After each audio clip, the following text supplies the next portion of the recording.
Halo anak-anak, bagaimana kabarnya? Sudah siap untuk belajar? Mari kita bersemangat ya. Kali ini kita masih belajar pelajaran bahasa Indonesia dan akan belajar tentang sastra dan esai. Kita akan membandingkan kritik sastra dan esai. Mari kita mulai. Tujuan pembelajaran ini supaya siswa mampu membandingkan kritik sastra dan esai. Saatnya kita memulai pelajaran kita. Apa yang pertama kali terlintas dalam pikiran kalian ketika mendengar kata kritik? Sebuah kritik acap kali dilontarkan ketika melihat sesuatu yang tidak sesuai dengan nilai-nilai kebenaran atau pandangan pribadi. Kritik juga sering dinilai negatif karena pendapat atau komentar yang disampaikan dianggap sebagai sebuah kecaman dan celaan. Namun sebenarnya jika kritik mempunyai tujuan positif dan disampaikan secara baik, maka tidak seharusnya selalu bersifat merugikan. Sebagai generasi muda, kalian pasti pernah memberikan komentar terhadap sesuatu objek di media sosial. Misalnya, seorang teman mengunggah sebuah gambar pemandangan pantai yang menurutnya menarik. Kalian dan teman-teman lainnya ikut memberikan komentar terhadap gambar tersebut. Ada yang memberikan tanggapan positif, namun ada juga yang tidak menyukai gambar tersebut. Contoh lainnya, ketika mendengar berita tentang kejahatan seseorang yang disiarkan di televisi, kalian pun ikut terpancing untuk mengecam peristiwa tersebut. Pujian, sanjungan, komentar, atau kecaman merupakan salah satu cara untuk mengkritisi sesuatu. Itu adalah hal yang wajar untuk dilakukan karena tiap-tiap manusia dilahirkan dengan memiliki jiwa kritis.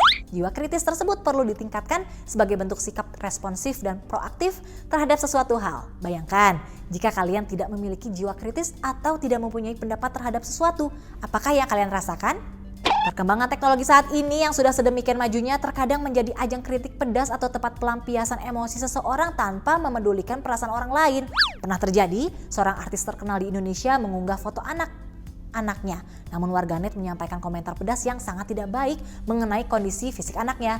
Kritik yang demikian tentu saja menyinggung perasaan artis tersebut dan juga anaknya. Maka ia melaporkan peristiwa ini kepada polisi. Dari kejadian tersebut dapat menjadi pelajaran bahwa setiap orang mempunyai kebebasan dalam memberikan kritik, namun harus dengan bahasa yang santun. Demikian halnya juga untuk sebuah karya seseorang, baik puisi, drama, atau novel, kritik yang disampaikan harus dengan bahasa yang santun dan dapat dijadikan sebagai bahan perbaikan atau kritik yang membangun. Simaklah penjelasan berikut ini.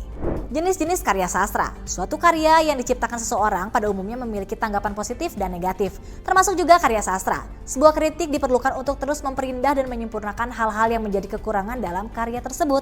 Beberapa jenis karya sastra diantaranya yaitu ada puisi.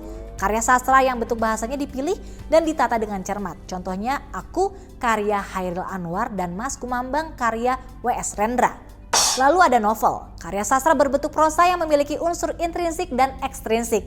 Contohnya Perahu Kertas karya Dewi Lestari dan Laskar Pelangi karya Andrea Hirata. Lalu ada roman. Roman seringkali disamakan dengan novel, namun sebenarnya adalah dua karya sastra yang berbeda. Roman merupakan karya sastra mengenai kepahlawanan atau percintaan yang dijabarkan secara panjang dan menyeluruh, sedangkan novel cenderung menceritakan suatu peristiwa yang panjangnya lebih pendek dari roman namun melebihi cerpen. Contoh roman yang terkenal di Indonesia adalah Si Jamin dan Si Johan karya Merari Siregar dan Sidul Anak Jakarta karya Aman Datuk Majo Indo. Selanjutnya cerita pendek. Karya sastra yang sering disebut cerpen ini merupakan cerita prosa naratif yang bersifat fiktif dan isinya tidak lebih dari 10.000 kata. Contohnya Suap karya Putu Wijaya dan Malaikat Juga Tahu karya Dewi Lestari. Lalu ada naskah drama. Karya sastra berbentuk naskah puisi atau prosa untuk pementasan panggung. Drama sendiri adalah gerak dan dialog para tokoh berdasarkan sebuah naskah yang menggambarkan kehidupan. Contohnya Bulan Bujur Sangkar karya Iwan Simatupang dan Aduh karya Putu Wijaya. Tidak hanya para kritikus, masyarakat pun turut andil dalam memberikan kritik atas karya sastra yang dinikmati. Sastrawan-sastrawan Indonesia tentunya diharapkan dapat menciptakan karya yang lebih baik lagi melalui kritik-kritik tersebut. Unsur-unsur kritik dan esai. Yang pertama, mengidentifikasi unsur kritik dan esai. Pada umumnya, kritik memiliki arti kecaman atau tanggapan yang dapat disertai dengan uraian, pertimbangan baik buruk terhadap suatu hasil karya, pendapat, dan lain-lain. Namun pengertian kritik dalam sudut pandang karya sastra yaitu penilaian yang ditulis secara objektif mengenai kelebihan dan kekurangan suatu karya sastra yang real. Karena berupa penilaian, kritik dapat dianggap sebagai masukan atau solusi bagi para pencipta karya sastra. Fungsi kritik dalam karya sastra yaitu membantu untuk memahami sebuah karya sastra, menunjukkan keindahan yang terdapat dalam sebuah karya sastra, menjadi ukuran atau parameter dalam menilai sebuah karya sastra, memberikan pesan moral yang terkandung dalam sebuah karya sastra. Sebuah kritik sastra yang disampaikan haruslah melalui pengamatan yang teliti, perbandingan yang tepat, dan pertimbangan yang adil antara kelebihan dan kekurangan kualitas, nilai, serta kebenaran suatu karya sastra. Kritik juga harus dibuat dengan analisis yang mendalam dengan mencantumkan sinopsis atau kutipan dan berdasarkan kajian teori yang mapan, efektif, dan objektif. Kritik tanpa dasar tidak dapat dianggap sebagai tulisan kritik. Dengan demikian, maka unsur-unsur yang terdapat dalam kritik antara lain adanya suatu karya sastra yang dinilai, sinopsis atau ringkasan, uraian perbandingan berdasarkan kajian teori dan argumentasi penulis. Setelah membahas kritik, mari pelajari penjelasan mengenai esai. Esai adalah sebuah karangan berbentuk prosa mengenai suatu masalah berdasarkan pandangan pribadi penulis. Esai juga merupakan penilaian yang bersifat subjektif karena menggunakan sudut pandang pribadi. Umumnya, esai memiliki uraian penjelasan yang lebih pendek dari kritik. Dari penjelasan pengertian tersebut, maka dapat disimpulkan bahwa unsur-unsur yang terdapat dalam esai secara umum yaitu adanya sebuah topik masalah yang dibahas, latar belakang masalah, pemaparan pendapat penulis, dan kesimpulan. Yang kedua, membandingkan kritik dan esai. Dari pembahasan sebelumnya, kalian dapat mengetahui dengan jelas tentang pengertian dan unsur-unsur yang terkandung dalam kritik dan esai. Namun, apakah perbedaannya? Mari cermati perbandingan antara kritik dan esai berikut ini. A. Berdasarkan pengetahuan yang disajikan. Objek kajian kritik adalah berupa karya seni atau sastra seperti puisi, novel, film, tari atau musik. Contohnya kritik sastra terhadap novel Laskar Pelangi. Yang menjadi objek kritik adalah sebuah novel, sedangkan objek kajian esai adalah karya atau fenomena yang terjadi dalam kehidupan masyarakat. Contohnya candu media sosial, yang menjadi objek esai adalah masalah kecanduan masyarakat terhadap penggunaan media sosial. Di dalam kritik terdapat deskripsi atau sinopsis dari karya sastra yang diangkat, sedangkan pada esai tidak terdapat ringkasan atau deskripsi peristiwa tertentu. Data-data yang disampaikan di dalam kritik dipaparkan secara jelas, akurat, dan lengkap seperti kutipan pendukung, teori sastra, tata bahasa, atau teori-teori pendukung lainnya, sedangkan di dalam esai tidak selalu membutuhkan data sebagai objek penilaiannya. B. Berdasarkan pandangan penulis. Pada kritik, penilaian penulis dilakukan secara objektif dengan adanya data-data pendukung, yaitu kutipan atau teori, dan argumentasi yang logis. Sementara pada esai, kajian penilaiannya murni bersifat subjektif dari sudut pandang atau pendapat pribadi penulis. Dalam kritik, penilaian yang dilakukan menggunakan kajian teori yang sudah mapan seperti teori sastra, teori filsafat, tata bahasa, atau teori lainnya. Sedangkan dalam penilaian esai tidak tercantum kajian teori dan hanya berdasarkan pengalaman penulis. Pembahasan yang dilakukan di dalam kritik disampaikan secara utuh dan menyeluruh seperti mencantumkan unsur-unsur intrinsik seperti tema, tokoh, dan penokohan, latar, gaya bahasa. Sementara pembahasan di dalam esai tidak dilakukan secara menyeluruh dan hanya berdasarkan hal-hal yang dianggap menarik oleh penulis. Simaklah penggalan teks yang bermuatan sebuah kritik. Penggalan teks kritik. Dalam novel roman Siti Nurbaya terlihat jelas perbedaan jika laki-laki dalam hal ini hanya bertugas untuk mencari nafkah dan tidak untuk membantu pekerjaan rumah tangga meskipun dalam hal mengurus anak-anak, sehingga dalam hal ini menyebabkan tugas atau pekerjaan seorang lelaki lebih terkesan atau terpandang lebih superioritas daripada kaum wanita. Hal inilah yang menyebabkan kaum laki-laki sangat mendominasi dalam kehidupan bermasyarakat. Jika kita perhatikan menurut pendapat dari Worsley 1992-136 dalam Soeharto 2010-207, dominasi laki-laki dalam kehidupan di masyarakat sudah terjadi sangat lama ketika sejarah mulai tertulis. Lebih jauh lagi ke masa lampau dibandingkan dengan timbulnya masyarakat industrial modern yang bisa dibilang baru terjadi dalam waktu yang belum lama belakangan ini.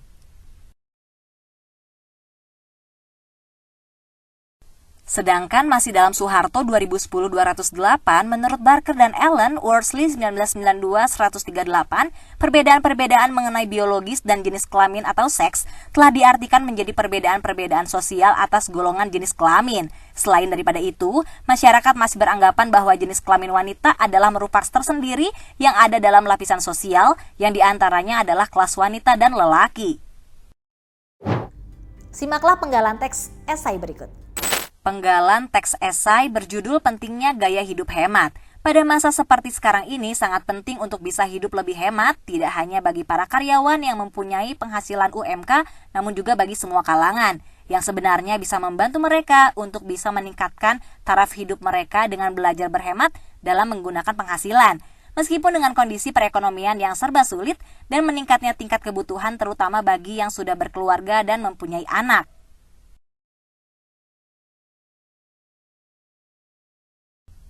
Namun terkadang situasi seperti sekarang ini kebanyakan dari mereka ingin terlihat eksistensinya di media sosial seperti halnya Instagram, Facebook, TikTok, WhatsApp status maupun yang lainnya menjadikan mereka ikut mengikuti gaya hidup hedonisme yang seharusnya tidak mereka ikuti. Gaya hidup seperti ini malah bisa menjadikan mereka lebih konsumtif dalam membeli barang yang sebetulnya tidak terlalu mereka butuhkan, namun lebih kepada rasa keinginan nafsu untuk bisa terlihat eksis di media sosial.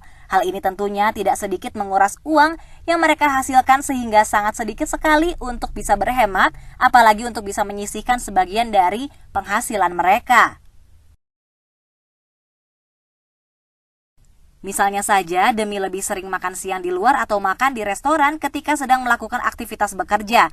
Padahal kita masih bisa berbekal makan siang dari rumah ataupun membuat cemilan kecil dari rumah untuk sekedar cemilan di kantor. Lebih sering membeli kopi yang sedang tren di kalangan masyarakat yang sebetulnya menguras kocek tidak sedikit dibandingkan dengan kita membuat kopi sendiri dari rumah dan bisa membawanya ke kantor tempat kita bekerja. Saat ini padahal jika kita perhatikan banyak sekali video tutorial untuk membuat makanan dan minuman yang sedang ngetren di rumah, sudah pasti akan lebih hemat.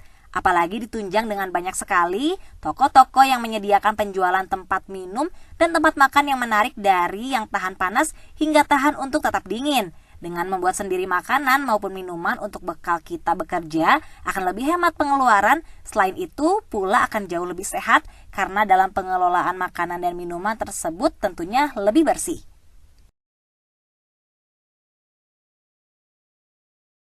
Jika hanya sesekali kita makan di luar ataupun membeli minuman di luar tanpa harus mengedepankan rasa gengsi dan rasa ingin terlihat eksistensi di media sosial, tentunya akan menjadi sebuah kebiasaan yang baik dan tentunya akan lebih baik juga untuk kantong kita sendiri. Akan lebih baik jika kita bisa menggunakan uang tersebut untuk membeli kebutuhan yang lebih penting yang harus menjadi prioritas utama dalam hidup kita.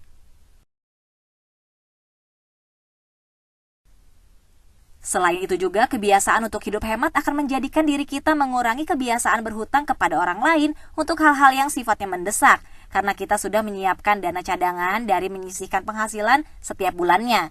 Dengan cara seperti ini juga akan menghindari kita dari stres karena harus gali lubang tutup lubang dalam menjalankan kehidupan sehari-hari. Tentunya seperti fenomena kejadian yang terjadi, banyak sekali orang terjerat pinjaman online dengan bunga yang sangat tinggi. Dan banyak sekali kasus bunuh diri karena mereka merasa stres dengan tagihan pinjaman online. Hal ini sangat tidak baik untuk dijadikan contoh. Gaya hidup seperti ini sangat tidak sehat untuk kesehatan mental. Karena orang akan lebih fokus bagaimana caranya mencari uang dengan cara instan dibandingkan mencari jalan untuk bisa membayar cicilan mereka. Dengan kondisi seperti ini akan menyita waktu, tenaga, serta pikiran dan tidak bisa berkonsentrasi dalam melakukan pekerjaan untuk bisa mendapatkan penghasilan. Alhasil, mereka akan melakukan berbagai cara hanya untuk melepaskan diri dari jeratan pinjaman online. Anak-anak, kita sudah selesai membandingkan kritik sastra dan esai. Sekarang ayo tetap bersemangat mengerjakan latihan yang terdapat dalam buku kegiatanmu dan sampai jumpa di pelajaran selanjutnya.